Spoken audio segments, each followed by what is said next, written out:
Krásné, dobré ráno. Dneska je pondělí 21. je zhruba 6. Jak vidíte, je světlo. Já jsem si trochu přispal, protože včera těsně před kempem se stala nečekaná věc. Tyjo, tak teď mě málem trefil šlak. Já jsem myslel, že je to medvěd. A tady další. Ach jo, jediný rovný místo na stan a uprostřed je nasráno. No, malá. No počkej, tam jdu já. No paráda, teď mě kopneš, ne? No. Buď tam. Do prdele s krávou. OK, no tak půjdeš se mnou. Nazhle. Krávy byly naprosto všude. A tam, kde nebyly a dalo se potenciálně kempovat, tak tam všude bylo nasráno. Já jsem tím pádem musel jít asi 2,5 míle dál. Nemluvím vůbec o tom, že tu vodu, co jsem si nabral u předchozího zdroje, jsem vůbec táhnout nemusel, protože jsem po cestě narazil na 3 nebo 4 docela dobré vodní zdroje, které vůbec nebyly na mapě, takže opravdu jsem se s těmi 4 litry táhl úplně zbytečně. Jo, abych nezapomněl, tak mě včera při stavění stanu něco raflo do břicha, ale měl jsem tam pěkný jelito a bolí mě to ještě teď. Jinak tím, že jsem musel hajkovat o 2,5 míle víc, jsem se ještě víc dostal na dosah silnice Highway 50, odkud dneska budu vstupovat do města Salida, takže konečně budu znovu ve městě a konečně mám za sebou východní stezku, takže jdu to tady všechno zapakovat a jdu vyrazit na cestu.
Tak, dneska je úterý 22. je zhruba 7 a Tom mě zavezl do průsmyku Monarch, odkud začíná další část mojí cesty do dalšího města, které se jmenuje Lake City a je vzdálené 96 mil a dal jsem si na to plus minus 4,5 dne, takže jdu na to, držte palce.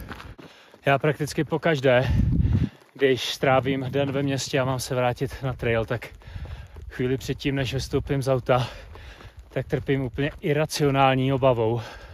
Vlastně ani nevím pořádně z čeho. Každopádně jsem pěkně nervózní a dnešek nebyla žádná výjimka. Každopádně, když jsem se vrátil zpátky na trail a viděl jsem tady ty výhledy a hory okolo, tak veškerý strach opadl. Trošičku mám obavy z toho, že nad Kalifornií je nějaká, nebo byla nějaká tropická bouře nebo hurikán dokonce, který údajně může ovlivnit počasí i tady v Kolorádu. Takže jsem zvědavý, jaký bude počasí tady v horách následující dny. Je fakt, že včera bylo úplné azuro, krásně teplo, dneska je docela zima a je tak docela zataženo, takže uvidíme, co přinesou další dny.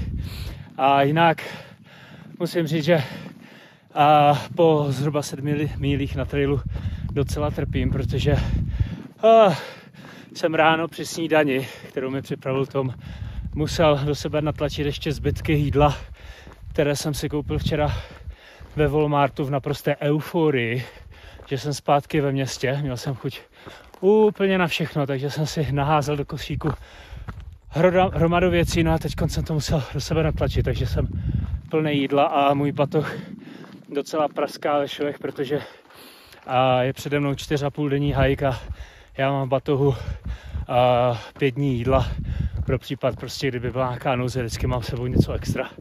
Takže se mi nejde úplně lehce.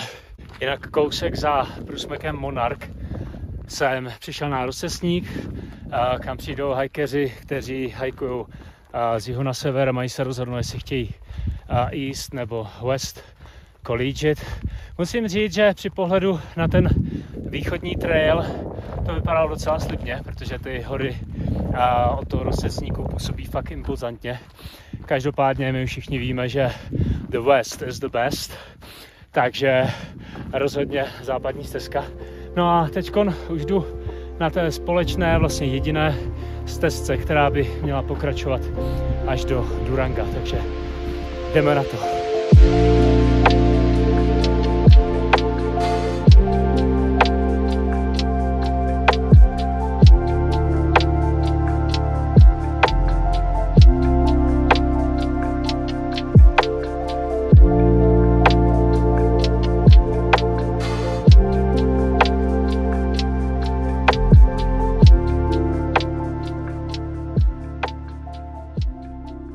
Ty bláho, tady už bude 3:30 a já jsem od rána nepotkal ani jednoho hikera, ani v jednom směru, což je fakt divný, úplně mám takový z toho divný pocit, protože se fakt cítím takový hrozně osamocený a pořád zastavuju a koukám do mapy, jestli se náhodou někde blbě nesešel a nehajkuju úplně kam prostě jinam, kam hikeři nechodí, protože fakt od rána ani noha. A skoro všude, kde teďkon hajkuju, jsou taky ty mrtvý stromy, který úplně tu postapokalyptickou atmosféru krásně dokreslují. A dost je divný i to, že tady nejsou ani žádný veverky, ani čipmankové, prostě vůbec nic. Mi přijde, že jsem tady prostě široko, daleko jediná živá bytost, fakt. Jediný, co mi teďkon tady dělá společnost, je ta luxusní tečinka, kterou jsem objevil loni někde ve Washingtonu. Zaujal mě její naprosto mega old school obal, tak jsem si ji koupil, že ji vyzkouším.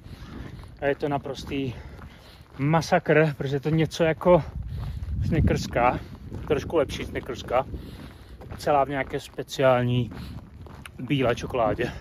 Velice lahodné. Jo, já začínám být asi trošku paranoidní, protože mám pocit, že furt slyším hlasy, ale jsem si pořád ještě jistý, že jak fouká vítr, praskají ty stromy, jsem tam než bluňkne voda ve flašce nebo tak něco, že to vytváří dojem, že slyším hlasy. Každopádně, jestli to tak půjde dál, tak možná za chvíli začnu mluvit s vlastní rukou.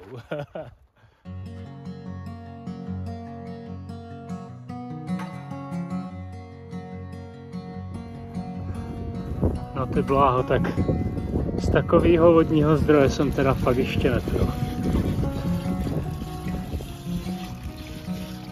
Ahoj, ty jsi krásné telátko.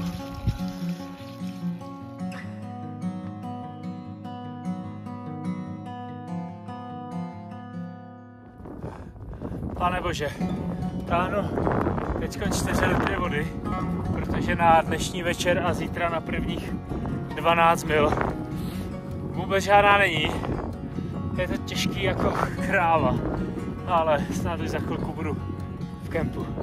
Já jsem konečně rozdělal kemp. Nakonec jsem musel ujít ještě skoro 1,5 míle od místa, kde jsem nabral vodu, protože všude tam byly buď krávy, nebo tam bylo nasráno, nebo tam byly polomy a takové ty mrtvý stromy, a jelikož tady docela fouká, tak jsem tam kempovat nechtěl. Jde vidět, že jsem zase v taky jako napůl pouštní oblasti, podle toho vypadají moje nohy, a jelikož kempuju na suchu a vody moc nemám, musím šetřit na zítra, tak jsem to umyl tak, že jsem na to dal ponožky a legíny, jinak to prostě nešlo. Jinak dneska jsem opravdu hajkoval komplet celý den úplně sám. Nepotkal jsem vůbec nikoho ani v jednom směru, fakt to bylo divný, cítil jsem se fakt divně. Každopádně já teď půjdu asi spát, ještě se navečeřím, jsem fakt strhaný jak rybíz, protože dneska jsem ušel 26,3 mílí, což je, nevím, kolem asi 40 kilometrů. Naštěstí to nebylo v nějakým hrozným terénu, takže se to dalo i s tím ultra těžkým batohem. Každopádně se najím, půjdu spát, a pokud mě nesklame můj vodní filtr, tak se uvidíme zítra.